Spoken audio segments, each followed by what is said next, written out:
Hello everyone, this is Utkarsh Shukla from Utkarsh education.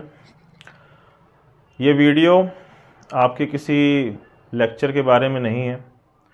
देश दुनिया में एक चीज़ जो चल रही है आजकल इंटरनेट की वजह से, उसके बारे में बात करने के लिए मैंने ये वीडियो बनाया है।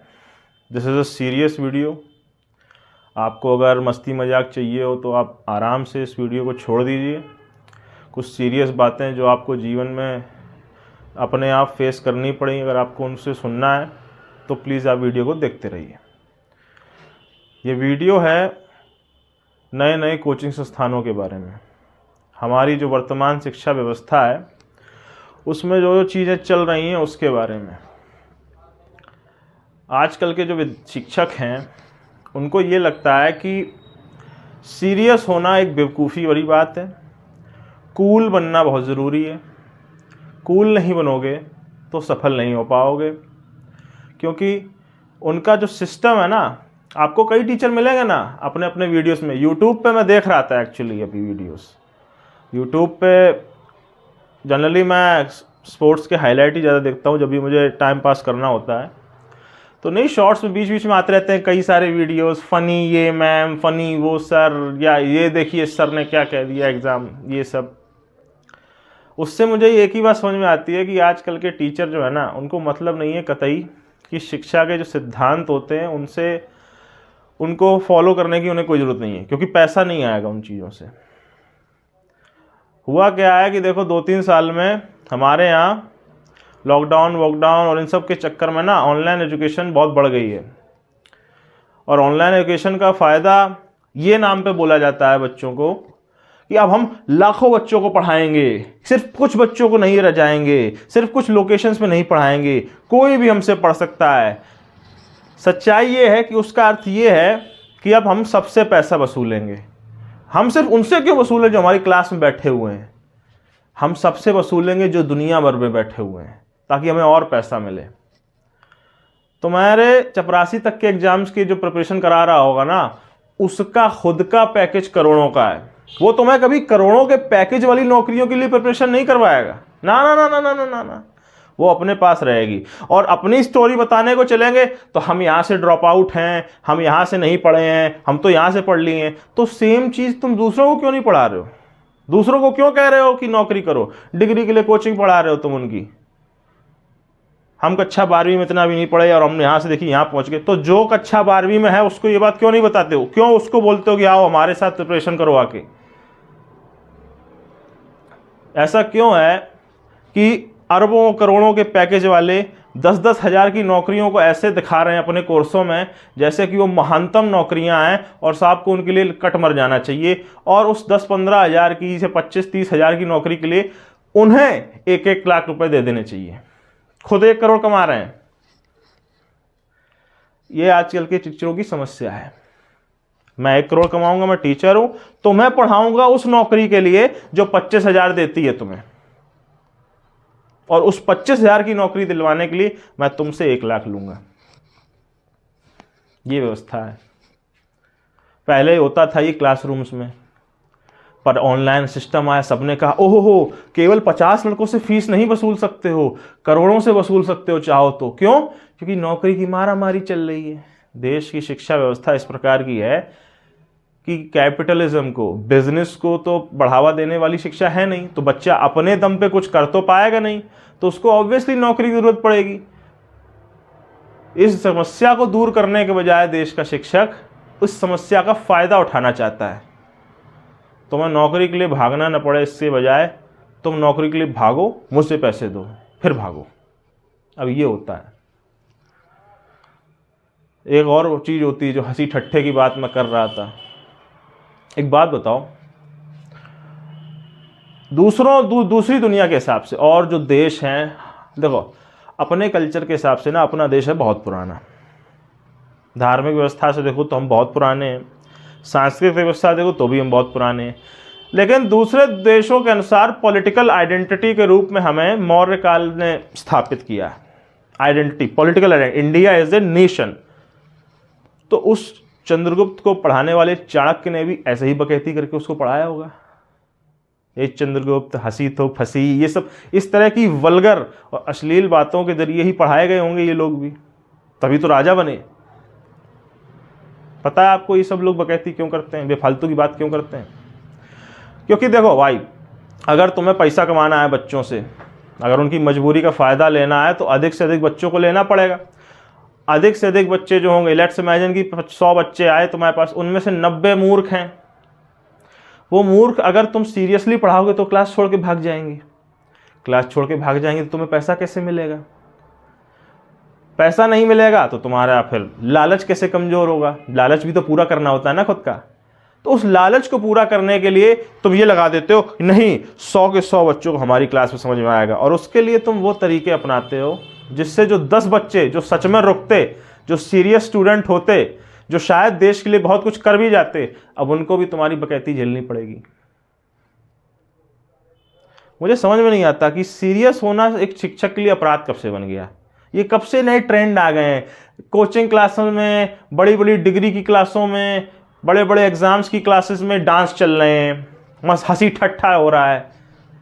क्लास को लाइट रखना चाहिए। क्यों लाइट रखना चाहिए? क्योंकि बच्चे झेल नहीं पाते हैं। बच्चे झेल नहीं पा रहे हैं तो उन बच्चों को क्षमता बढ़ाने के बजाय, ताकि वो कठिन चीज झेल पाएं, तुमने अपना लेवल ही गिरा दिया है।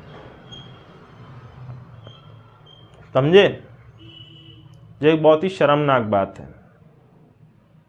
इसीलिए तो कह रहे हैं कि चाणक्य और चंद्रगुप्त के बाद ढंग के लोग, अब गुरु शिक्षक बहुत कम ही हुए हैं। अगर आप एक सीरियस स्टूडेंट को अच्छे से पढ़ाएंगे तो वो देश के लिए उतना कर देगा जितना आप 1000 नॉन सीरियस स्टूडेंट्स को पढ़ा के नहीं कर पाएंगे। पर सीरियस स्टूडेंट्स की अब कोई टेंशन नहीं है। हिंदुस्तान एकमात्र देश है जहाँ कुत्ते जो है खुले घूमते हैं और शेरों को पिंजरे में रखा जाता है। ये सच्चाई है। तो जो सीरियस स्टूडेंट हैं वो तो अपना देख ही लेंगे, उनसे क्या मतलब है? तुम तो पढ़ ही लोगे, तुम तो सीरियस हो, तुम तो अपना ये पढ़ना, बात खत्म। नॉन सीरियस संख्या ज़्यादा है, ज़्यादा पैसा मिलेगा, उनको कैसे फांसा जाए? सारा हंसी ठट्ठा, मस्ती मजाक सब उसके लिए ही है। पता नहीं क्या, मैं जिन टीचरों से पढ़ा उनमें से एक भी ऐसा नहीं था, इसीलिए हम तो बहुत खुश रहते। अंडरडॉग दिखाने की एक प्रवृत्ति और चल गई है। कई सारे आप वेब सीरीज और ये सब देख रहे होंगे ना, कई सारों में दिखाया जाता ना, अरे मेरे पास कुछ नहीं था, बड़ी कोचिंग में ये दिक्कत थी। उस तो क्या करें भाई, हम क्या करें उस चीज का? तुम्हारे पास कुछ नहीं था तो किसी के पास कुछ था क्या? देश की 7% जनसंख्या गरीब है आज के ज़माने में, केवल 2% लोग हाई लेवल की अमीरी देखते हैं, बीच का पूरा मिडिल क्लास है। अकेले तुम ही दिक्कत में नहीं हो जो ये दिखाते फिरते हो कि देखो मैं कितनी कठिनाइयों से होकर गुजरा हूं। तो कौन गुजरेगा भाई? तुम कठिनाई से नहीं गुजरोगे अपने लिए तो तुम्हारे लिए हम गुजरेंगे क्या? तुम ही गुजरना पड़ेगा ना। पर ऐसा नहीं है। मेरा सम्मान करो, क्योंकि हम देखो मध्यम वर्गीय परिवार से आते थे, हमने अपना कैमरा लिया, हमने अपना ये व्यवस्था लगाई, हम पढ़ाने लगे, हम सफल हो गए। आओ मेरे पैर छुओ। सर आप वायरल हुए हैं, फेमस हुए हैं। मैम आप महान हो गई, महान नहीं हुई हैं अभी आप। There is a difference. आपसे कितने बच्चे पढ़ते हैं ये दिखाता कि आप कितने फेमस हैं। आपके पढ़ाए बच्चे समाज में योगदान कितना देते हैं वो दिखाता है कि आपकी पढ़ाई में क्वालिटी कितनी है। ठीक है सर। द्रोणाचार्य ने कौरवों को भी पढ़ाया था और पांडवों को भी। तो पांडवों की जो अच्छाइयों वाले काम थे ना, उस सबका श्रेय द्रोणाचार्य को मिला। तो कौरवों की जो बुराइयों वाले काम थे उसका श्रेय भी द्रोणाचार्य को ही लेना पड़ेगा। वहां द्रोणाचार्य ये नहीं बोल सकते नहीं वो तो उनकी इच्छा थी, हम तो पढ़ा के छूट गए थे। बच्चों के चरित्र निर्माण के बजाय बच्चों में चरित्र में जो कमियां हैं उनका फायदा कैसे उठाया जाए, अब ये हो रहा है। तुम अच्छे से पढ़ नहीं पाते हो, दिमाग तुम्हारा तेज नहीं चलता है ना, मैं तुम्हें सरल तरीके से बता दूंगा। तुम्हारा दिमाग तेज नहीं करूंगा मैं, नहीं नहीं नहीं नहीं नहीं नहीं, तुम्हें तेज नहीं बनाऊंगा, क्योंकि अगर तुम तेज बन गए तो तुम्हें मेरी जरूरत नहीं पड़ेगी। मेरी जरूरत नहीं पड़ेगी तो मुझे पैसा नहीं दोगे, और मुझे पैसा मिलना चाहिए, वेरी इंपॉर्टेंट। पता नहीं क्या बेवकूफ़ी है।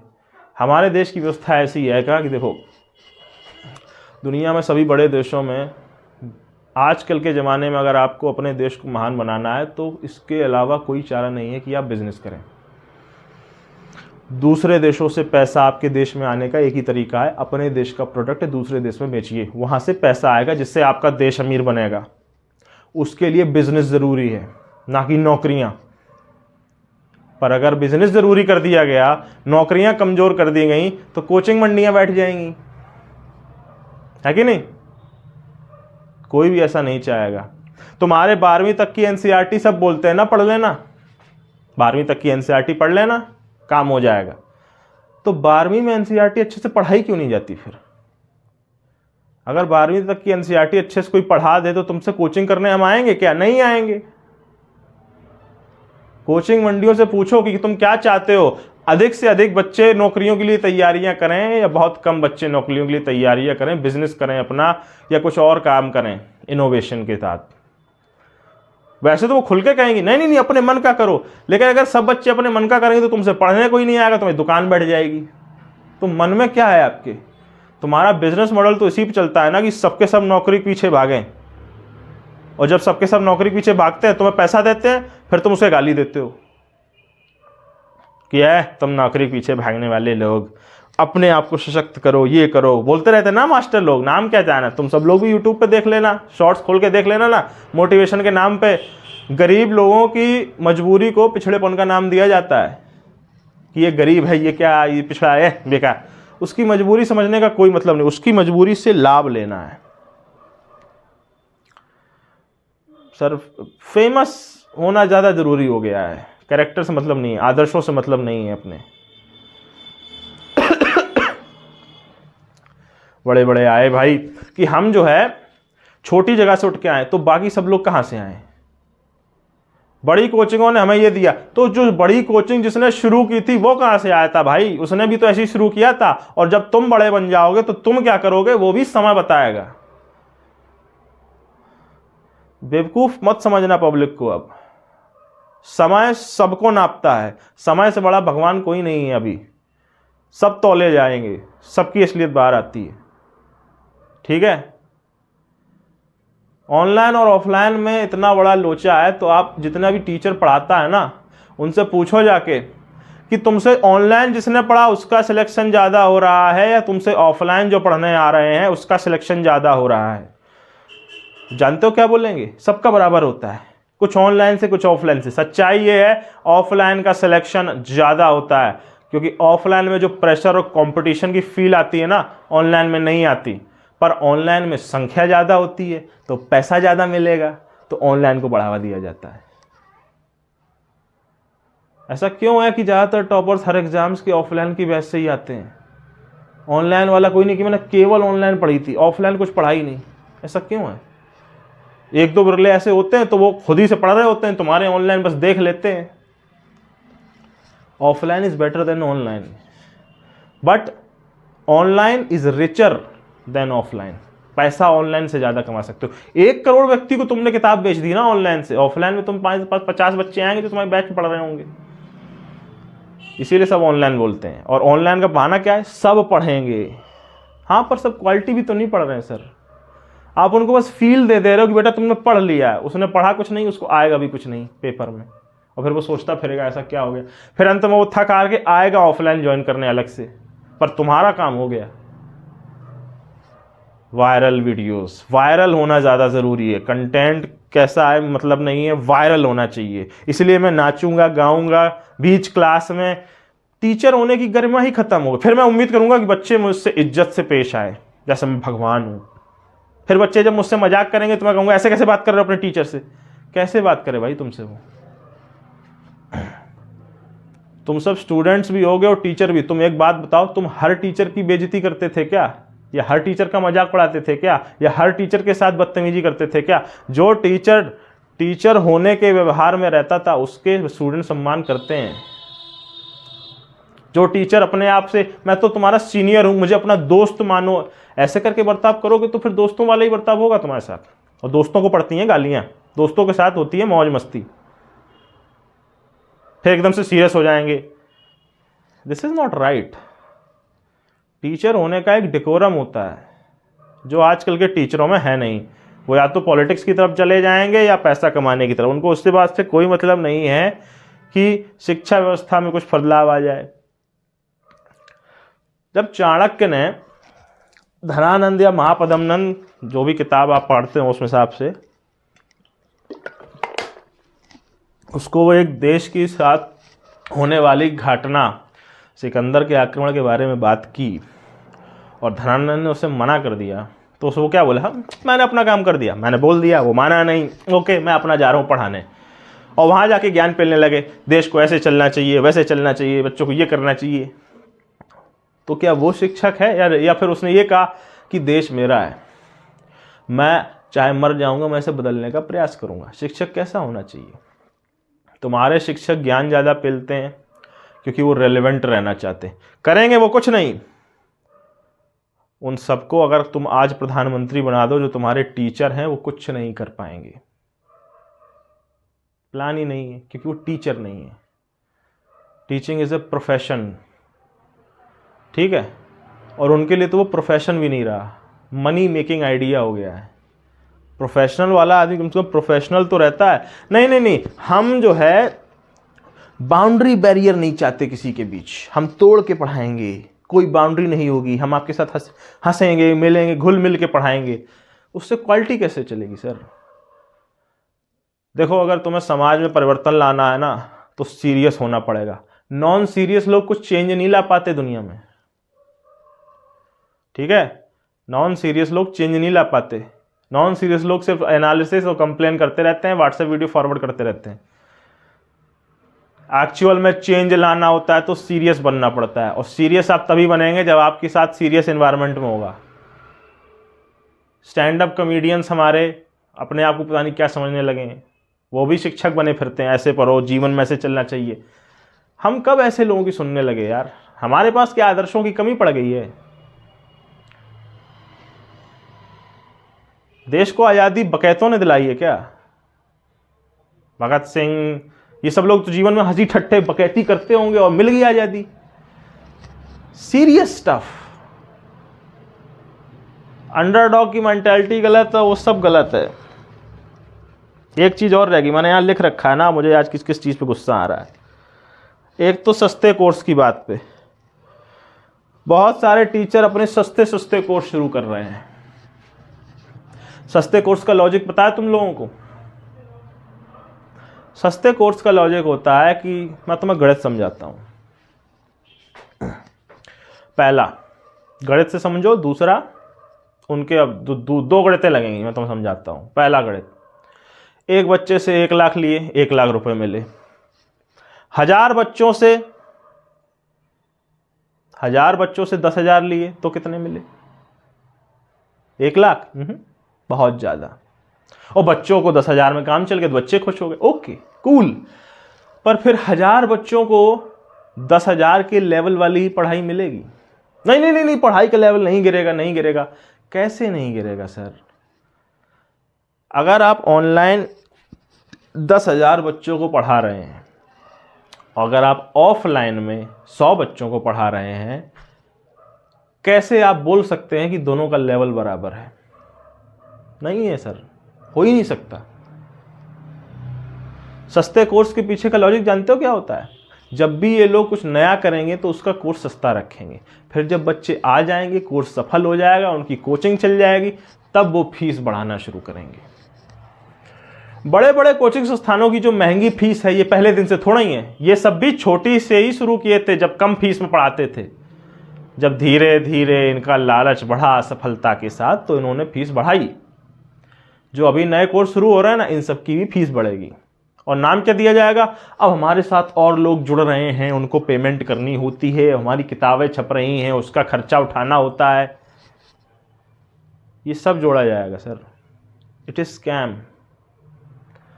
कोचिंग मंडी पूरा एक स्कैम है, ठीक है सर।